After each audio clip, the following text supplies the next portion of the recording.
ጤና ይስጥልን ክቡራን ተመልካቾች ይህ ሐሳብ ላይ ነው። ሐሳብ ላይ ሶስት ርዕሰ ጉዳዮችን መርጦ ወደ እናንተ ተመልሷል። በቅድሚያ ግን ርዕሰ ጉዳዮቹን እናስታውሳችሁ።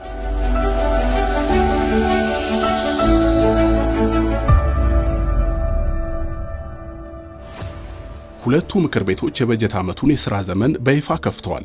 የኢፌድሪ ፕሬዝዳንት ታዬ አጽቀሥላሴ የበጀት ዓመቱን የመንግስት ዕቅድ ይፋ አድርገዋል። ዕቅዱን ከኢኮኖሚ ዲፕሎማሲና ሰላምና ጸጥታ አንጻር እንመለከተዋለን።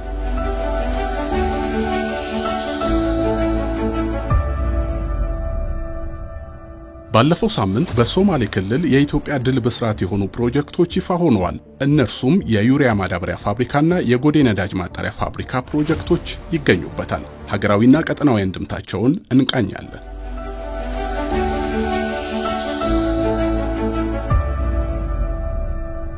ባለም አቀፍ ጉዳያችን እስራኤል ከሐማስ ጋር በጋዛ የምታደርገው ጦርነት ዛሬ ድፍን 2 ዓመት ሞልቶታል። ሁለቱ ወገኖች በግብጽ በሶስተኛ ወገን ድርድር እያደረጉ ቢሆንም ግጭቱ ግን አልቆመም። አሜሪካ የሰላም ዕቅዷን እያስተዋወቀች ነው። የተፋላሚ ኃይሎች የሰላም ተነሳሽነት እስከምን ድረስ የሚለውን እንቃኛለን።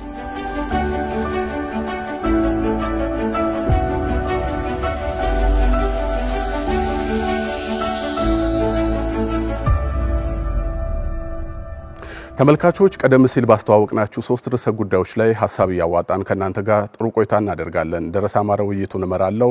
ተወያይ ባልደረቦቼ ይርነቃቸው ኃይለ ማርያም፣ በረከት ተካልኝ ጥሩ ቆይታ የምናደርግ ይሆናል። አብራችሁ እንድትሆኑ በአክብሮት ጋብዛችኋለሁ።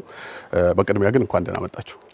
እንኳን ደህና ቆየ። መልካም። እንግዲህ ቀደም ሲል ለማስተዋወቅ እንደሞከርነው የመጀመሪያው ርዕሰ ጉዳይ ላይ እናነሳዋለን። ይህም በትናንትናው ዕለት የሁለቱ ምክር ቤቶች የጋራ መክፈቻ ስነ ስርዓት መከናወኑ ይታወቃል። ከዚህ ጋር ተያይዞ የኢፌድሪ ፕሬዝዳንት ታዬ አጽቀሥላሴ የመንግስትን ዕቅድ ይፋ አድርገዋል። በዕቅዱ የተነሱ ጉዳዮች አሉ። በኢኮኖሚ፣ በሰላምና ጸጥታ፣ በዲፕሎማሲ ረገድ የተነሱ ሐሳቦች አሉ። እነሱን በማንሳት ውይይታችንን ለመጀመር ሙከራ እናደርጋለን።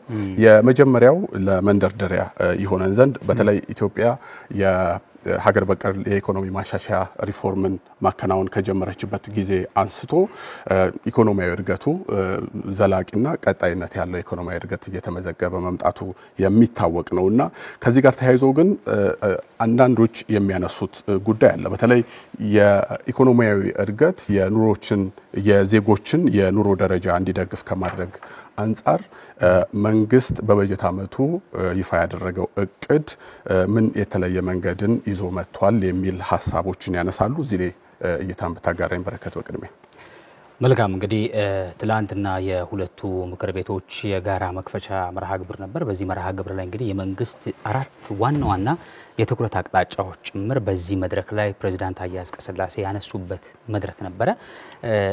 አንደኛው የተቋማት ግንባታ የዚህ የ2018 በጀት ዓመት የመንግስት ዋነኛ የትኩረት አቅጣጫ ስለመሆኑ የጠቀሱበት ነው። ሰላምና ጸጥታ ሌላኛው የትኩረት አቅጣጫ ነው።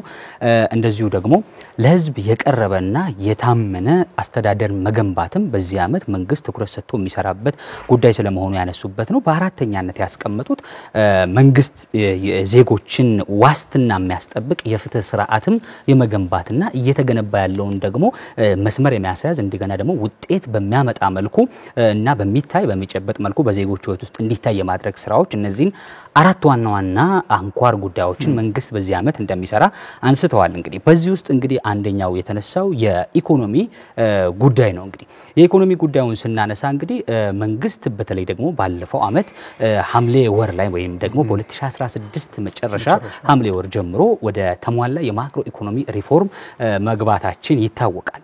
ከዛን ጊዜ አንስቶ እንግዲህ 1 ዓመት አካባቢ ተሻግሯል። ይህ የተሟላ የማክሮ ኢኮኖሚ ሪፎርም ማሻሻያ መተግበር ከጀመረ ማለት ነው። በዚህ ውስጥ እንግዲህ በርካታ ውጤቶች መገኘት ችለዋል። አንደኛው የኢትዮጵያ የውጭ ምንዛሬ ሪዘርቭ ወይም ደግሞ ተቀማጭ በከፍተኛ እጥፍ እንዲያድግ እንዳደረገ እንዲሁ ደግሞ በተለይ ደግሞ በኤክስፖርት ውስጥ ደግሞ ያለውም የኢትዮጵያ ይዞታና ያላት ኤክስፖርት የምታደርግበት አቅምም ጭምር በዛው ልክ እያደገ እንዲመጣ አድርጓል። በዚህ ውስጥ የምናነሳው እንግዲህ የኢትዮጵያ ባለፉት ረዘም ላሉ ዓመታት ወይም ደግሞ በሶስቱ የመንግስት አስተዳደሮች ውስጥ በኃይለ ሥላሴም በደርግም በኢህአዴግም ውስጥ ስትመለከተው የኢትዮጵያ የወጪ ንግድዋ ከ3 ቢሊዮን የአሜሪካን ዶላር ያለፈ እንዳልነበር ይታወቃል። ከፍ ሲል ነው 3 ሚሊዮን የአሜሪካን ዶላር አካባቢ ኤክስፖርት የተለያዩ ምርቶቻችንን ወደ ውጪ የምንልክ የነበረው። ወይም ደግሞ ለውጭ ገበያ የምናቀርበው እሱም በራሱ ብዙ ክፍተት ያለበት እንደነበር ይታወቃል። የምርት ስብጥሩ በጣም አነስተኛና በተወሰኑ ምርቶች ላይ የተንጠለጠለ እንደነበር ይታወቃል።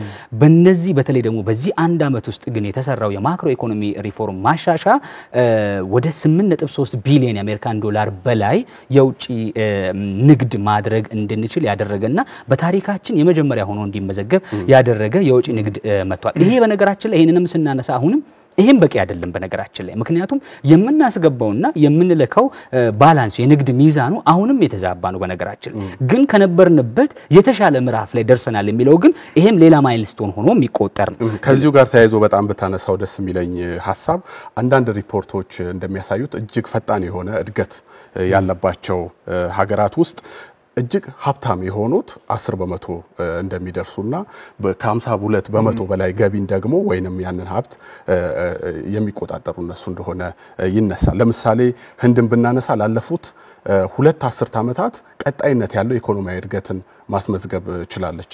ነገር ግን አሁንም ድረስ በገጠርና በከተማ መካከል ያለው የኢኮኖሚ እድገት የተመጣጠነ አይደለም። አሁንም ገጠር ውስጥ በጣም ስር የሰደደ ድህነት እንዳለ እንደዚሁ መረጃዎች ያሳያሉ። ይህንኑ ነገር ተመሳሳይ ደቡብ አፍሪካ ብንወስደው ደቡብ አፍሪካ በኢንዱስትሪና እንደዚሁም በአገልግሎት ዘርፍ ከፍተኛ የሆነ እድገት ማስመዝገብ ችላለች። ግን አሁንም ፍትሃዊ ያልሆነ የኢኮኖሚ እድገት ወይንም ያለመመጣጠን ሁኔታዎች እንደዚሁ ይነሳሉና ኢትዮጵያ ውስጥም ቀደም ሲል ያነሳው የነበረው ዘላቂ የሆነ ኢኮኖሚያዊ ወይንም የምርት እድገት እንዳለ ሲነሳ ነበርና አሁንም የወጣቶች የሥራ አጥነት እንደዚሁ አሳሳቢ ደረጃ ሆኖ ሲነሳ እናያለን፣ እንመለከታለን፣ እንሰማለን። እንደዚሁም በከተማና በገጠር ያለው እድገት ደግሞ ያለመመጣጠን ሁኔታዎች አሉና እንደው እቅዱ በምን መንገዶች ነው ይህንን ጉዳይ አመጣጥኖ ሊሄድ የሚገባው? ሌሎች ሀገራት የገጠማቸው ስጋት በእኛ ሀገርም ተመልሶ እንዳይመጣ።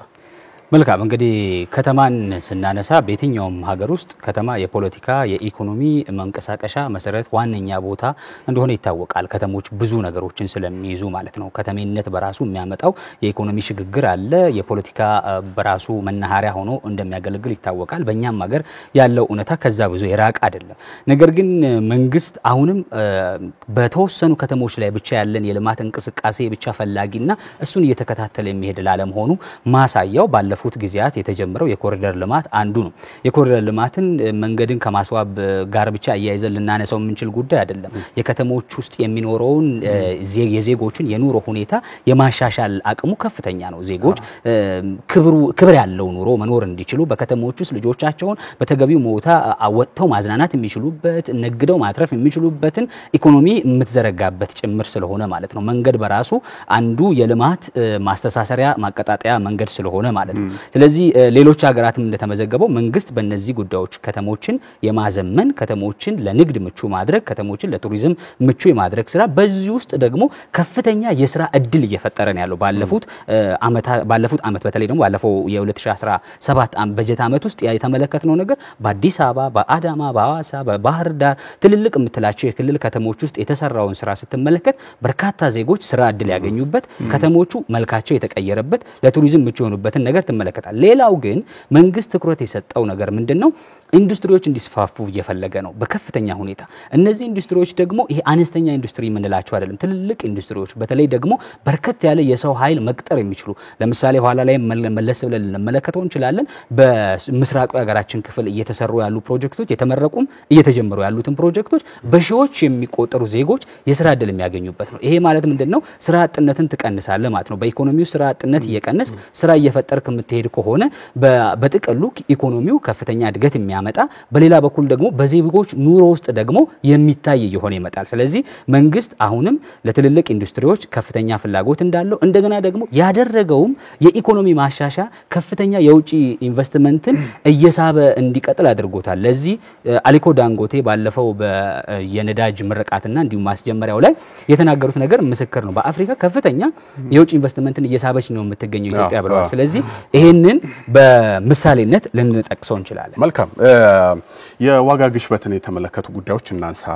ፕሬዚዳንቱ ካነሷቸው ጉዳዮች መካከል አንዱ ስለሆነ ብናነሳው በጣም ጥሩ ነው ብዬ አስባለሁ። የዋጋ ግሽበትን ወደ ነጠላ አሃዝ የማውረድ እቅድ መኖሩን በ2018 በጀት ዓመት እንደዚሁ ፕሬዚዳንቱ ገልጸዋልና ኢትዮጵያ ከዚህ ቀደምም ተመሳሳይ አይነት እቅድ አቅዳ እንደነበረ ይታወቃል። ነገር ግን በውጭና በውስጥ ያሉ ጫናዎች ምክንያት ይሄ እቅድ ሳይሰካ እንደ ቆየ ሲነሳ እንደነበር የምናስታውሰው ሀቅ ነውና ከዚህ ጋር ተያይዞ እነዛ ስጋቶች በተለይ የውጭ ስንል በተለይ የዩክሬንና ሩሲያ ጦርነት የነበረው ሁኔታ በቀጠናችን ያለው አለመረጋጋት ሊነሳ ይችላል። በሀገር ውስጥ ያለው ደግሞ የተሟላ ሰላም ያለመረጋጋት ጉዳይም ተያይዞ ይነሳልና እንደው የዋጋ ግሽበትን ወደ ነጠላ አሃዝ ለማውረድ እነዚህ ነባራዊ ችግሮች መንግስት በምን አይነት መልኩ ነው እንደዚሁ አመጣጥኖ ወደፊት ለመራመድ ሙከራ ያደርጋል ተብሎ የሚታሰበው በዚህ በጀት ዓመት?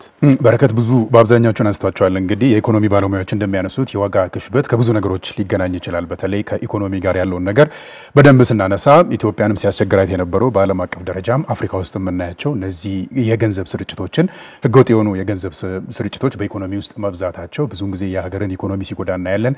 ብዙውን ጊዜ እነዚህ ከህገወጥ ውጪ ወይም ከህግ ውጪ ያሉ ከባንክ ውጪ ያሉ ህገወጥ የሆኑ የገንዘብ ዝውውሮች በአብዛኛው ህገወጦች እጅ ሊገቡ ይችላሉ። ከዛ ጋር ተያይዞ ያንን ብር አፍነው ሌሎች ህገወጥ የሆኑ ስራዎችን ሊሰሩበት ይችላሉ። በተለይ ከኢኮኖሚ ጋር የሚያያዙትን ያ በኢኮኖሚ በኩል ነው። በሌላ በኩል ደግሞ እነዚህ የዋጋ ግሽበቶች ሊከሰቱ የሚችሉት ፍላጎትና አቅርቦት አለመመጣጠኑ ብዙውን ጊዜ ኢትዮጵያ ውስጥ እንደ ምሳሌነት ይነሳል። ክቡር ፕሬዚዳንቱም ትላንትና አንስቶታል፣ ከዚህ በፊትም ሲነሳ ነበር። እንግዲህ እነዚህ ሁለቱ ዓለም አቀፋዊ እውነቶች ናቸው። ሁለቱ የገንዘብ ስርጭት በገበያ ውስጥ አስፈላጊ ባልሆነ መንገድ መብዛቱና ቁጥጥር አለመኖሩ፣ ከዛ ውጪ ፍላጎትና አቅርቦት አለመመጣጠን፣ እነዚህ ሁለቱ በዓለም አቀፍም በኢትዮጵያም ደረጃ እውነታዎች ናቸው። እነዚህ እውነታዎችም የራሳቸውን የቻለ መብት አላቸው ተብሎ ነው የሚታወቀው። በረከት እንዳነሳውም ኢትዮጵያ ባለፈው ዓመት 2017 ወደ መጨረሻ የኢኮኖሚ ማሻሻያ ጋር ተያይዘው ማለት ነው ትልቅ መብት ያመጣል ተብሎ የተወሰደው ከኢኮኖሚ ማሻሻያ ጋር ተያይዘው ማለት ነው የፊስካል ፖሊሲ ማሻሻያው ነው።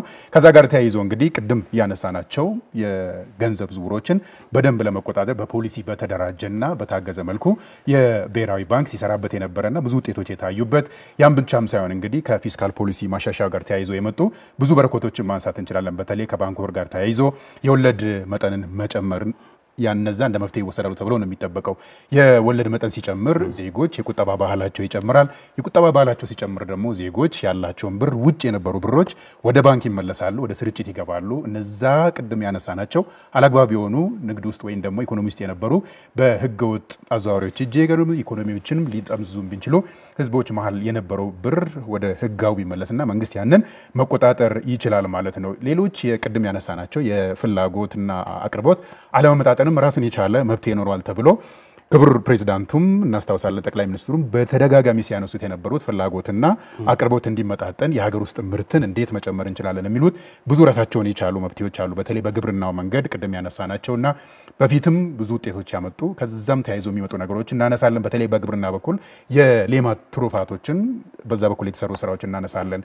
እነዚህም ብቻም ሳይሆኑ የሸማች ማህበራትን ማበረታታት በጣም በጥቂት ብር ዜጎች በተለይ ታችኛ ያለው ማህበረሰብ ስለሚጎዳ እነሱን ለማገዝ የተሄዱ መንገዶችን ማንሳት እንችላለን። ያን ብቻም ሳይሆን እንግዲህ የኢንዱስትሪዎችን የምርትና ምርታማነትን ማሳደግ በቀላሉ ዜጎች ያንን እንዲያገኙና ቅድም ያነሳናቸው ኢኮኖሚ ውስጥ የሚታዩ ዋጋ ግሽበቶችን ለመቆጣጠር ራሳቸውን የቻሉ መብቶች ሊያመጡ ይችላሉ ተብሎ ነው የተወሰደውና እነዚህ ሁሉ እንዳሉ ሆኖ ግን ከግብርና ጋር ተያይዞ የተሰሩ የምርትና ምርታማነትን ለማንሳት ትላንትና ፕሬዚዳንቱም አንስተዋል።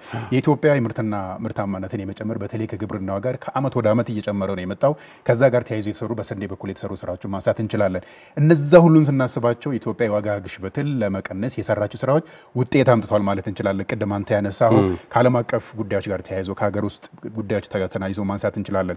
በተለይ በአውሮፓ የ21ኛው ክፍለ ዘመን ትልቁ ጦርነት የተባለው የዩክሬንና የራሽያን ጦርነት ማንሳት እንችላለን። መካከለኛ ምስራቅ ላይ ያሉትን ጉዳዮችን ማንሳት እንችላለን። በአብዛኛው እኛ ራስን ያልቻልበት ነዳጅን ጨምሮ ኢትዮጵያውን ራሷን እየቻለችበት ያለችው የማዳበሪያ ፋብሪካን ጨምሮ ማዳበሪያኛ ከውጭ ነው የምናስገባው። ከዛ ውጭ ደግሞ አፍሪካ ቀንድ ላይ ያሉ ትርምሶች እነዛ ሁሉ ተደምረው ኢትዮጵያ የፈለገችውን ያህል የዋጋ ግሽበትን እንዳቀንስ አርጓታል ተብሎና ብዙን ጊዜ የሚነሱት ሀገር ውስጥም ስናነሳ አንተ ያነሳቸው እንደዚህ ሀገር ውስጥ ጦርነቶችን እነዛ ለመፈታታቸው እንደዚሁም ደግሞ የኢኮኖሚ አሻጥርም በተመሳሳይ የኢኮኖሚ አሻጥሮችን ማንሳት እንችላለን። እነዛ ነገሮች እንግዲህ እውነታዎች አሁንም ቀጥሏል። መንግስት ትላንትና ክቡር ፕሬዚዳንቱ ባነሱት በቀጣይ በ2028 ከሚሰሩ ስራዎች እና የቅድም ያነሳናቸው የዋጋ ግሽበትን ባለ አንድ አሃዝ ወደዛ እናወርዳለን ብሎ ያነሱትም እነዛ ነገሮች መፈታት አለባቸው። በተለይ ከሰላምና ጸጥታ ጋር የተያያዙ ጉዳዮች መብት ይፈልጋሉ። ምርትና ምርታማነትን የመጨመር ራሱን የቻለ ትልቅ ጥረት ይፈልጋል። መንግስት የጀመረው ነገር አለ። እነዛ ማበረታታት እንደዚህ የሀገር ውስጥ ባለሀብቶችን ማበረታታት ምርትና ምርታማነትን የሀገር ውስጥ ምርትን መጨመር በተለይ ኢትዮጵያ ታምርት ተብሎ የተነሳው ትልቁ ንቅናቄ የዋጋ ግሽበትን ከመቀነስ አንፃር ብዙ ስራ ተሰርቷል። የሰላምና ጸጥታ ጉዳዮችን አያይዘን ብናነሳቸው በጣም ጥሩ ነው ብዬ አስባለሁ። በረከት እንግዲህ እኔ አለመግባባቶችን ለመፍታት በተለይ ኢትዮጵያ ውስጥ ያሉ አለመግባባቶች በንግግር ይፈታሉ የሚል ጽኑ እምነት አለኝ። መንግስትም ለዚህ አዋጭ ሆኑ መድረኮችን ደግሞ ማዘጋጀቱም ደግሞ ይታወቃል። የምክክር ኮሚሽን አለ፣ የሽግግር ፍትህ አለ፣ እንደዚሁ የተሃድሶ ኮሚሽን ብለን ልንጠራቸው የምንችላቸው በሀገር ዘላቂ የሆነ የተሟላ ሰላም ለማረጋገጥ የሚያስችሉ መድረኮች ተብለው ይታሰባሉና እንደው ለንግግርና ለውይይት በተለይ ደግሞ ጥሩ መድረኮች ናቸው ብለን ካነሳን ላይቀር ፕሬዚዳንቱም በትላንትናው የእቅዱን ይፋ ባደረጉበት ቀን ገለጹት አግባብ አለመግባባቶችን በንግግር ለመፍታት መንግስት ቁርጠኛ መሆኑን እንደዚሁ ተናግረዋልና እንደው ምን ያህል ዝግጁነት አለ ይህንን አጋጣሚ የመጠቀም በመንግስትም ሊሆን ይችላል፣ በፖለቲካ ኃይሎችም ሊሆን ይችላል፣ እንደዚሁም በታጠቁ ኃይሎችም ሊሆን ይችላል ያለውን ዝግጁነት ብንመለከተው ማጤን ብንችል በጣም ደስ ይለኛል። እዛ ላይ እየተናገረኝ መልካም እንግዲህ መንግስት በዚህ አመት እሰራዋለሁ የትኩረት ነጥቤ ነው ብሎ ካስቀመጣቸው አራት ዋና ዋና ጉዳዮች መካከል አንዱ ሰላም ነው። ይሄ በራሱ በመንግስት በኩል ያለውን ከፍተኛ ዝግጁነት በእጅጉኑ ፍንትው አድርጎ ያሳያል። ይሄንን ጉዳይ ሸፍኖት እያለፈ አይደለም። ይሄ መንግስት ካለፉት አመታት ጀምሮ ያለውን ትሬንዶቹን ከተመለከትን በዋነኛነት የሰላም ጉዳይ አጀንዳዬ ነው ብሎ የሚሰራ መንግስት ነው ብቻ አይደለም። የሰላም ሚኒስቴር የሚባል ጭምር አቋቁሞ ለሰላም ያለውን ከፍተኛ ፍላጎት ለሰላም ያለውን በር ምን ያህል ክፍት እንደሆነ በሚኒስቴር መስሪያ ቤት ጭምር ደረጃ አቋቁሞ የሚሰራ መንግስት ስለመሆኑ ትልቅ ማሳያ አድርገን ማንሳት እንችላለን። በዚህ ብቻ ግን አላቆሙም። በየአመቱ ይሄንን ጉዳይ አጀንዳው አድርጎ የሚሰራ መንግስት ነው ብቻ አይደለም። ከግማሽ መንገድ በላይ ርቀት ሄደን የተለያዩ ቦታ ታጥቀው የሚንቀሳቀሱ ለሰላም መደፍረስ ምክንያት የሆኑ አካላትን እቀበላለሁ እያለ ነው። በየትኛውም ቦታ ላይ በሰጥቶ መቀበል መርህ ተደራድሬ ሀገር ሰላም እንድትሆን እንዲሁም ደግሞ ዜጎች ወጥተው በሰላም እንዲገቡ ለማድረግ ልማት ላይ ትኩረት እንድናደርግ እፈልጋለሁ ብሎ በተደጋጋሚ በመሪ ደረጃ የሚናገር በተለያዩ ሚኒስቴር ተቋማት የሚሰራ በክልል አመራሮችና በታችኛው የመንግስት መዋቅር ድረስ የሚሰራ ጉዳይ ነው። ይሄንን በስነ ስርዓት እያደረገ እያሰመረ የመጣ መንግስት ነው። ዘንድሮ ግን ለየት ባለ መልኩ እስካሁን ባለፉት 7 አመታት የሰላም ጉዳይ ላይ ሲሰራ የነበረበትን መርሁን እምነቱን ጭምር የገለጸበት ነው። ዘንድሮ ምንድነው እምነቱ? ሰላም የሚመጣው በሰላማዊ መንገድ ብቻ ነው የሚል እምነት አለኝ ብሎ በግልጽ ያስቀመጠበት ጊዜ ነው ይዘንድሮ። ለዛም ባለፉት አመታት የተከተላቸው መንገዶች የዛ እምነቱ ውጤት መሆናቸውን ጭምር ያብራራበት መንገድ ነው። ምንድነው ያለው? እርቅና የሰላም አማራጮችን እከተላለሁ። ይሄ ለምንድነው ማደርገው? ግጭቶችን በኃይል መፍታትና ማስቆም ስለማይቻል አይደለም። ለዛም ባለፉት 7 አመታት የገነባናቸው የጸጥታ ተቋማት አቅም ያላቸው ናቸው። እንኳን ለሀገር ውስጥ አይደለም ለቀጠናው መከታ የሚሆን ኃይል ገንብተናል። ግን ኃይል ስለገነባን በኃይል አማራጭ ብቻ የሰላምን ጉዳይ ዘላቂ ልናደርግ አንችልም። እምነታችን ሰላም በሰላማዊ መንገድ መምጣት አለበት ነው። ስለዚህ ዘላቂ ሰላም የሚመጣው በሰላማዊ መንገድ ይሄ እኮ ባይዜ ሳይንሱም ይሄንን ነው የሚለው እኮ ዘላቂ ሰላም የምታመጣው በጦርና በጠመንጃ ብቻ አይደለም። ከጦርና ከጠመንጃ በኋላ የሚከተለው ነገር ንግግር ነው፣ ውይይት ነው። ስለዚህ ሰላማዊ መንገድ ያስፈልጋል። ለዚህ ምንድነው ለምሳሌ ለምንድነው መንግስት ሰላማዊ አካሄድን የመረጠው? በግልጽ አስቀምጦታል። አንደኛ ሀገራዊ መግባባት በዚህ ሀገር ስር ሰዶ መቀመጥ መቻል አለበት የሚል ጽኑ አቋም አለው። ለዚህ ነው ሰላማዊ መንገድ መከተለው ብሎ። ሁለተኛ ቅቡልነት በሁሉም ቅቡልነት ያለው ሀገረ መንግስት መገንባት አለብኝ የሚል ጽኑ አቋም አለው። ምክንያቱም አብዛኛው የተስማማበት የሚደግፈው የኔ መንግስት ነው የሚለው የተለያዩ ኃይሉን አቅሙን ልጆቹን ጥረቱን ሁሉ የሚሰጠው የራሱ መንግስት ማዕከላዊ መንግስት ያስፈልገናል። ሌላኛው የሰላም ጉዳይ ሁሌም የመንግስት ትኩረት ስለሆነ ለዛሬ ብቻ አይደለም ለነገው ትውልድም ቂምና ቁርሾ የማውረስ ፍላጎት የለውም መንግስት። በኃይል አማራጭ ብቻ የምትሄድ ከሆነ ዛሬ የምትፈታቸው የኃይል አማራጮች የምትወስድባቸው ጉዳዮች ነገ ቂም ቁርሾ በትውልድና በማህበረሰብ ውስጥ እየተከሉ ይሄዳሉ። ያለፉት ዘመናት የነበሩ ስርዓቶች የተከሉትን ቂምና ቁርሾ እንኳን ነቅለን አልጨረስንም እንኳን አዲስ ልንተክል ማለት ነው። ስለዚህ አሁንም መንግስት ከአዳዲስ ቂምና ቁርሾ በመቆጠብ እነዚህን ከመዝራት በመቆጠብ ሰላማዊ አማራጭን ዘርግቷል። ቅድም አንተ ያልካቸው 3 አማራጮች አሉ። አንደኛው ሀገራዊ ምክክር ነው። አሁንም በፕሬዝዳንቱ የተጠቀሰው ይሄ ውጤታማ እንዲሆን ሁላችንም እንስራ ብሏል። ሁለተኛው የሽግግር ፍትህ ነው። ይሄም የሽግግር ፍትህ ፖሊሲ ሆኖ ጸድቋል። ስለዚህ በቀጣይ ጊዜያቶች ደግሞ የተለያዩ ተግባራትን ይከውናል ተብሎ ይጠበቃል። ሶስተኛው የተሃድሶ ኮሚሽን ነው። በተለያየ መልኩ ታጥቀው የተንቀሳቀሱ የነበሩ ወንድሞቻችን ወደ ሰላማዊ አማራጭን በሚከተሉበት ሰዓት መንግስት ወደ ተሃድሶ አስገብቶ አሰልጥኖ የተለያዩ ለመነሻ የሚሆኑ እርሾ የሚሆኑ ለልማት ለተለያዩ ህይወታቸው ሊመሩበት የሚችሉትን ነገር ደግሞ አስይዞ ወደ ማህበረሰቡ የመቀላቀል ፍላጎት እንዳለው ባለፉት ጊዜያት ከ60 ምናምን ሺህ በላይ የተለያዩ ቦታ ላይ ታጥቀው ሲንቀሳቀሱ የነበሩ ኃይሎችን በዛ መልኩ አሰልጥኖ እንደገና የታድሶ ስልጠና ወስደው በዚህ መልክ እንዲወጡ አድርጓልና ይሄ ለመንግስት ትልቅ ማሳያ ነው። እዚህ ጋራ በሌላው በኩል ያለው ዝግጁነት ያልከው ጉዳይ በጣም መሰመር ያለበት ጉዳይ ይመስለኛል። ምንድነው ሰላም በአንድ ወገን ብቻ የሚረጋገጥ ጉዳይ አይደለም። መንግስት ሰላም ይፈልጋል። አዎ ትልቁ የዚህ ሀገር ኃይል ያለው ኃይልን በብቸኝነት የመጠቀም ህጋዊ ስልጣን ያለው መንግስት ነው።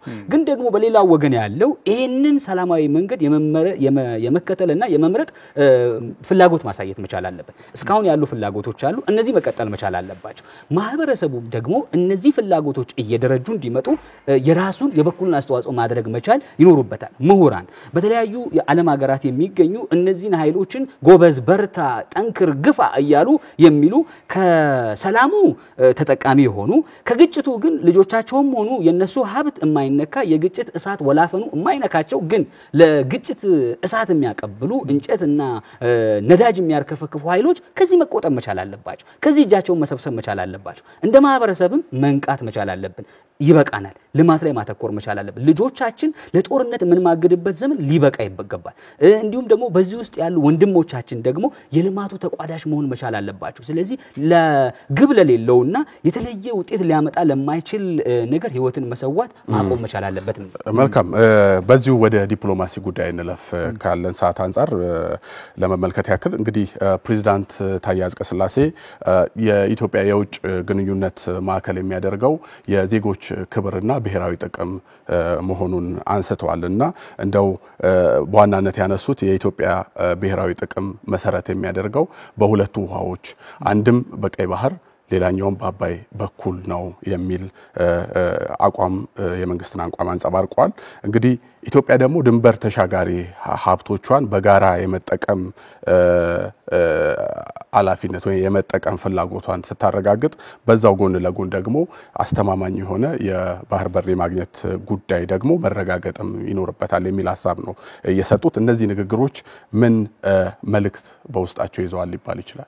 በተደጋጋሚ ተነስተዋል። እንግዲህ ሁለቱ ውሃዎች የኢትዮጵያን የነገ ዕጣ ፈንታ የሚበይኑ ውሃዎች ናቸው ተብለው ተነስተዋልና በህዳሴ ግድቡ ላይ የተሰሩ ስራዎችን በደንብ ስላነሳን እሱ መደጋገም አያስፈልግም። ግን እዛ ላይ የተደነገሩ ነገሮችን ስናያቸው ብዙውን ጊዜ የህዳሴ ጉዳይ ሲነሳ ኢትዮጵያ በአባይ ውሃ ላይ የራሷን ሚና አላት። ትልቁ ሚና 86% የምታበረክት ሀገር ሆና ግን ግብጽን ጨምሮ ሌሎች የታችኛው ሀገራት ብዙውን ጊዜ ሲቃወሙ የምናየው ኢትዮጵያ የተፈጥሮ ሀብቷን እንዳትጠቀም ነው ብዙውን ጊዜ የምታነሳውና ኢትዮጵያ በዚህ ደረጃ የምታነሳው ለምንድን ነው የሚሉት ነገር እነሱም ሲያነሱ እኛም ስናነሳ አንዳንዴ ኢትዮጵያ ስታነሳ እንደ ወንጀል የሚነሳበት እነሱ ደግሞ ስለ ፍትሃዊ ተጠቃሚነት ሲያነሱ ትክክል የሚሆንበትን ነገር ኢትዮጵያ ለረጅም ዓመታት ስትሰራበት ቆየችና ስትጠይቅ የነበረውም ውሃው የኔ ብቻ ነው ብላ አልተቀመጠችም። ግብጾችንም ጭምር ተጠርታ ውሃው ሁላችንም ሊበቃ ይችላል፣ አንድ ላይ መጠቀም እንችላለን የሚለውን አንስታለች። ህዳሴ ግድቡ ከተገደበ በኋላም ኢትዮጵያና ኢትዮጵያውያን ብቻ አይደለም የሚጠቀሙት። ቅድም ያነሳናቸው ከቀጠናዊ ትስስር ጋር ተያይዞ ብዙ ነገሮችን መሰራት ይቻላል። እሱም በዚህ ካጠቃለልን በኋላ ግን ብዙውን ጊዜ የሚነሳው የቀይ ባህርና የባህር በር ጉዳይ ኢትዮጵያ ስታነሳ አሁንም የምታነሳው በግልቦት ወስዳለው ሳይሆን ቅድም ያነሳናቸው ልክ ህዳሴ ግድቡ ላይ የሚነሱ ጉዳዮች አሉ። የአባይ ውሃ ፍትሃዊ ተጠቃሚነት ላይ ሌሎች ሀገራት እንደሚያነሱት ሁሉ የቀይ ባህር አንደኛ በታሪክም ሆነ በጂኦግራፊያዊ አቀማመጥ ኢትዮጵያ ቅርበት ካላትም አንፃር ከታሪክም አንፃር የአካባቢ ይገባኛል ነው ያለችው።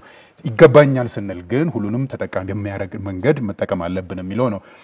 እንግዲህ የዛሬ ሳምንት አካባቢ ይመስለኛል የዛሬ 2 ሳምንትም ስለ ቀይ ባህር ብዙ ጊዜ ስናነሳ የባህር ህግ እዛ ውስጥ የተቀመጡ አንቀጾች አሉ። እነዛ አንቀጾች የሚያነሱት በአብዛኛው የዓለማችን ባህር የሁሉም ሀብት ነው ተብሎ የተቀመጡ ነገሮች አሉ። ባህርን መጠበቅ መንከባከብ እንኳን እነዚህ ኮስታል የምንላቸው ወይም ደግሞ የባህር ጠረፍ ሀገራት ብቻ ሳይሆን ባህር በር ያሌላቸው ሀገራት ባህርን የመጠበቅም የመጠቀም መብት እንደሚሰጥ ነው የሚቀመጠው። ኢትዮጵያ እነዚህን ስናነሳ ግን ብዙውን ጊዜ ባህር በር ይገባኛል ብላ ስታነሳ ቀይ ባህር አካባቢ የመጠቀም መብትና ከሌሎች ጋር አንድ ላይ የመልማት ነገሮች ሲነሱ እንደ መቃወሚያ የሚነሱ ነገሮች አሉ። እነዛ ነገሮች መኖር የለባቸውም ነው የሚሉት ክቡር ፕሬዚዳንቱ። የ80ኛ ዓመት የተባበሩት መንግስታት ላይ የተነሱ ጉዳዮችን በስፋት ማንሳት እንቻላል። በተደጋጋሚ ክቡር ጠቅላይ ሚኒስትሩም ሲያነሱት እናያለንና እነዛ ጉዳዮች ሲነሱ ልክ ከህዳሴ ግድብ ላይ የሚነሱ ነገሮች እዛ ላይ መደገም አለባቸው ነው። እኛ የምናነሳው ከጋራ ተጠቃሚነት አንጻር ነው፣ ከጋራ አብሮ የመልማት ጉዳይ ነው የሚነሳውና ከዚህ አንጻር የኢትዮጵያ ጥያቄ ተነስቶ መልስ ማግኘት አለበት። ጎረቤት ሀገራት እነዛ መረዳት አለባቸው። ዓለም አቀፉ ማህበረሰብ መረዳት አለበት። በዛ ደረጃ ዲፕሎማሲ የተሰሩ ባለፉት ዓመታት የተሰሩ ነገሮች የኢትዮጵያ አጀንዳ የዓለም አጀንዳ ሆኖ ዓለም አቀፍ ህብረተሰብ ተረድቶት ኢትዮጵያ መልሷን እንድታገኝ እየተጠበቀ ነው። እነዛ ነገሮች ዴቨሎፕመንት አለባቸው። እነዛ ነገሮች ሁሉም ግን የተወሰነ አካል ብቻ ሳይሆን ሁሉም የዓለም ሀገራት ጎረቤቶችን ጨምሮ የኢትዮጵያን ፍላጎት የኢትዮጵያን የመልማት ራሷ ብቻም ሳይሆን አብረን እንልማ ፍትሃዊ ተጠቃሚነት መሰረት ባደረገ መንገድ ሁላችንም አብረን እንስራ የሚባለውን ሐሳብ ሁሉም መቀበል አለበት። ሐሳባችንን ተቀበሉ የሚል ሐሳብም አለው የክቡር ፕሬዚዳንቱ ንግግር።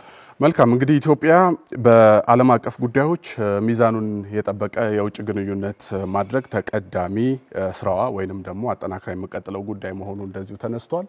ሌላኛው በኢትዮጵያ የውጭ ፖሊሲ እንደተቀመጠው በግልጽ ኢትዮጵያ ቅድሚያ ለጎረቤቶች የመስጠትን መርህ እንደዚሁ በተመሳሳይ ልናነሳው የምንችለው ጉዳይ ነው። አባይና ቀይ ባህር ደግሞ የኢትዮጵያ የህልውና የብሔራዊ ጥቅም ማስጠበቂያ መሰረቶች መሆናቸውም እንደዚሁ ተገልጿል። ዜጎችን ያማከለ የብሔራዊ ደህንነትን እንደዚሁ የማረጋገጥ ጉዳይ ተያይዞ የተነሳ ጉዳይ ነው። ተመልካቾች ይህን ርዕሰ ጉዳይ እዚህ ጋር እናጠናቀቅና ወደ ሁለተኛው ርዕሰ ጉዳይ እናልፋለን። ከመሸጋገሪያ በኋላ እንመለሳለን።